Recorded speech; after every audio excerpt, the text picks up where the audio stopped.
The little café smelled of freshly brewed coffee and warm pastries, yet for Emma, every step she took into the place felt heavier than the last. She clutched her small purse tightly, her fingers pressing against the single crumpled $5 bill inside.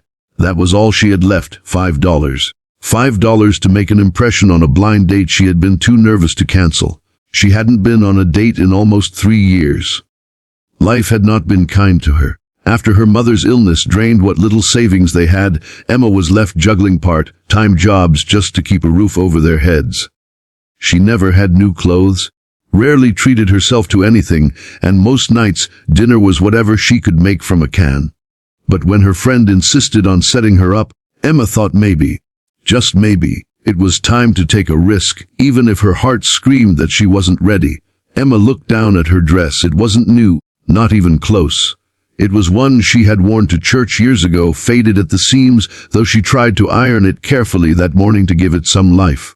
She had put on her mother's old necklace, brushed her hair 3 times, and whispered to herself in the mirror, "You can do this." The cafe wasn't expensive, but still $5 wouldn't get her much. She glanced at the menu and felt her chest tighten. Coffee alone was $4.50. That meant she had to pick carefully, hoping her date wouldn't notice her silent struggle. At a table nearby, a man in a tailored suit sat with his young daughter, perhaps 7 years old. The man looked polished, confident, the kind of person who commanded attention without trying. His daughter giggled as he tried to teach her how to stir hot chocolate without spilling it. His laughter was genuine, but there was a quiet sadness in his eyes, like a man who had known loss but learned to live with it. His name was Daniel, though Emma didn't know that yet. Daniel noticed her the moment she walked in. She wasn't flashy like the women he usually saw in these circles. No designer handbag, no jewelry except the modest necklace. But there was something in her eyes, a quiet strength, a mix of fear and determination that spoke louder than any words. Emma sat at her table waiting. Her date was late. 10 minutes turned into 30. She tried not to look around too much, tried not to let the disappointment sink in. She ordered a small coffee, sliding the precious $5 bill to the cashier, praying she wouldn't need more.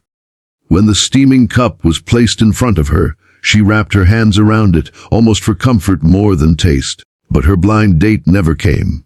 Across the room, Daniel watched. He didn't mean to eavesdrop, but he saw the way she kept checking her phone, saw the forced smile that faltered with every passing minute.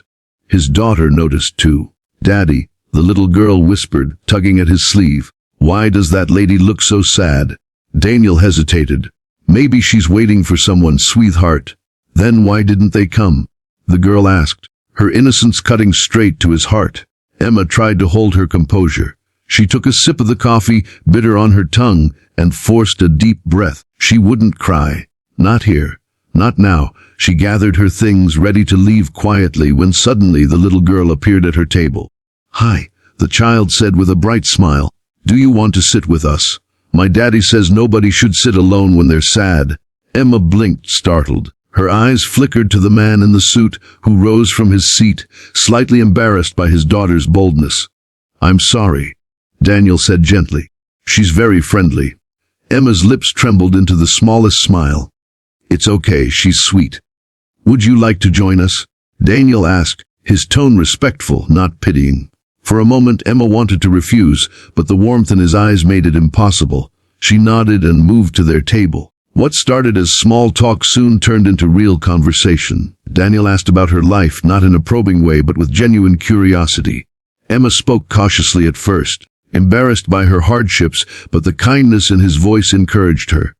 She told him about her mother's illness, about working late shifts, about how tonight was supposed to be her chance to feel normal. Daniel listened, really listened, and when his daughter giggled about how Emma's laugh sounded like music, Emma's heart softened in a way it hadn't in years. But Emma also noticed his silence when she asked about his life.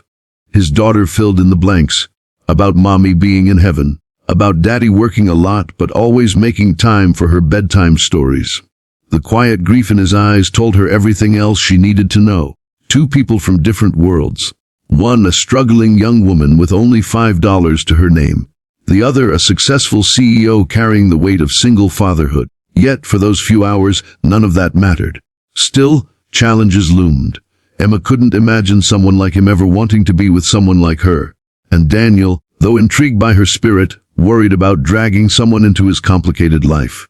Days turned into weeks, they kept in touch.